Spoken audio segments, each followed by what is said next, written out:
Simply put, we're at a different place when it comes to sports nutrition in the 21st century. I've been in this area for a long time, and it used to be the fundamental pillars of sports nutrition were having enough carbohydrates to take part in the activity, and then protein. It was all about protein. And I know there's people now who are still, banging that drum, protein.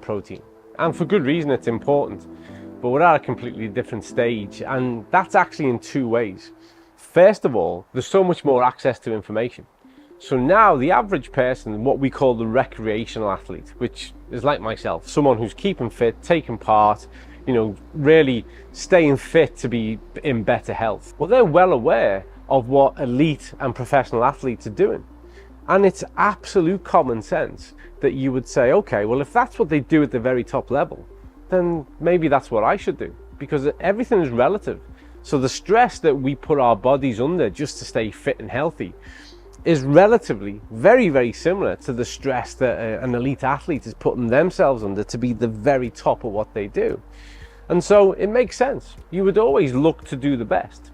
And so now sports nutrition, and this is whether or not you're a gold medalist Olympian, a professional rugby player, soccer player, is exactly the same as that person who's going to the gym, who's taking part in a Pilates, a Zumba class, the keen runner, triathlete, surfer. It's exactly the same.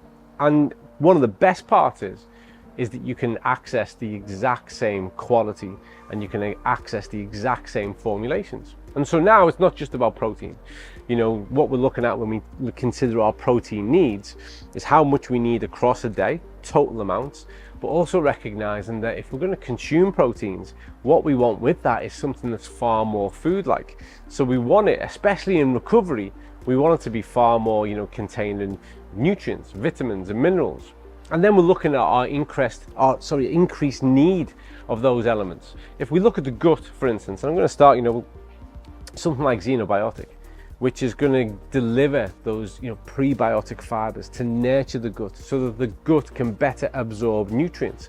And believe me, exercise, sport and training takes its toll on the gut, and 80% of our immune system functions from within the gut. And then we move on. This to me is the ultimate sports performance nutrient, omega-3, DHA and EPA.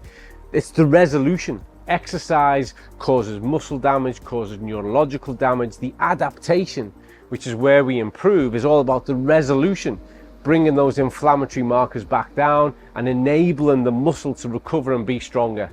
If you want increased anabolic response, if you want decreased muscle soreness, if you want increased oxygen kinetics, that isn't protein, it's omega-3.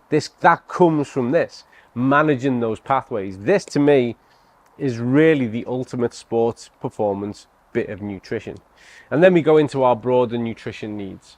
One of the key things I will say, and it's whether or not it's a child's multivitamin, for multivitamins for adults, when we're looking at topping up on something like vitamin C or D, the key thing is to ensure that if we're participating in sport from the top level all the way through to keeping fit, it should be backed by informed sport. We should have that certification to know there's no cross-contamination, there's no risk of something being in there that's going to give you a positive on a drugs test, there's no risk to you in your personal health, well-being and safety, that everything is verified, individually, independently, objectively, batch tested, safe, effective, 21st century sports nutrition.